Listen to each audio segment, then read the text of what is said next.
One early summer afternoon, I got an interesting call. I listened carefully and scribbled notes on a pad, trying hard to take in keywords from the short exchange. Invited me to a meeting. At the time, I could barely speak English. After the call, I looked back at my notes and read the name of the theater. Never heard of it before.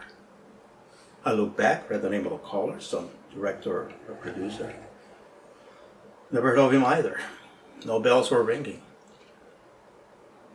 So a few days later, I attended the meeting for what turned out to be the CPT 1991 premiere production of Street Scenes, Hispanic-themed modern opera where I collaborated in creating the sets. Artistically, I tend to judge people by how far they allow my imagination for the grand scale to run wild. But I was gratified to discover that this producer's imagination was even crazier than mine. That was my introduction to James Levin.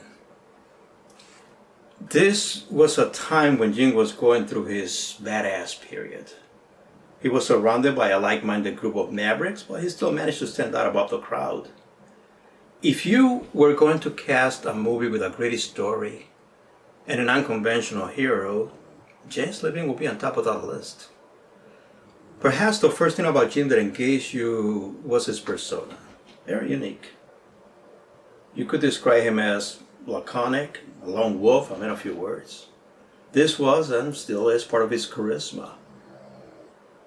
But when he spoke, which usually happened after a delayed response of what seemed like an eternity, you tended to hang on to his every word because they were so few. But what was expressed was precise, concise, and to the point. With Jim, there were no wasted words.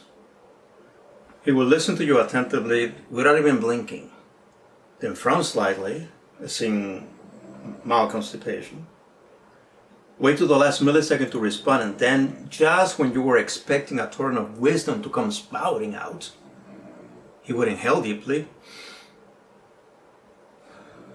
and sigh, as if arriving at some deeper understanding that should have been too obvious to miss. Or after the pause, he will give you a yes, or a no, or an I see. But other times his reply will go from the stare into an explosive smile, and for some reason I can fathom, the ladies loved it. I mean, for all we knew, he might have been thinking, I feel like pastrami and rye. That didn't matter. What mattered was the way his demeanor affected all those he came into contact with, and the way they left infected with the passion of his vision. And his vision was big, monumental. I soon discovered how engaging he was with people from all walks of life, of all backgrounds and colors, age groups, cultures, and distinctions, always treating them with equal respect and gratitude because his principles, his vision demanded the inclusion of everyone. You were important. No matter who you were, how large or small your involvement or contribution was, he made you feel welcome and needed. James knew where he wanted to go and how to get there. And while many were pointing out the first obstacles on a long journey, he was already opening the keg and celebrating at the goalpost. It was this fearless quality to dream big, to lead from the front, and his pragmatic approach to accomplish goals that encouraged others to do the same. He was like a giant leading the way because he could see above the rest. But the going was not always easy. He was so mainstream, and some of his ideas didn't seem to make sense at the time. I noticed certain people in positions of power in government and the community, power to bring about change for the better, for the future, were taking notice and feeling a little apprehensive because every inch closer to being proven right made a dozen others look bad because of their apathy. But Jim wasn't confined to political cliques or sociological boxes. He was outside the box, like most of us. And he dared to swim against a tide of naysayers. And you could hear them roll. What? A theater in the middle of a wasteland? Who's going to support this? You want to buy that old church? You want to do what? With what? But the tide could not sweep him aside. He could not be ignored.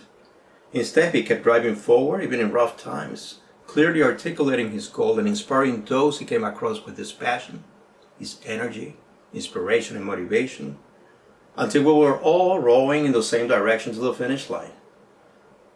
And what a finish line that was. It changed the map in so many levels. But even giants are flesh and bone. Over time, they get old, tired, bruised. The burdens get heavier. So it's up to others who stood on their shoulders to carry on. Down the road they carved to continue pursuing new dreams until the next goal line. He showed us the way. Mr. Levin, James, you're by no means ready to leave the stage. You never will. It is a curse of born artists never to find contentment. We're not like normal people. Our minds never stop searching, never rest, never let us stay satisfied or comfortable for too long. Because once we reach a green and fertile valley, once we camp by the sweet waters of peace and tranquility, we get bored and our eyes wander off to distant mountains.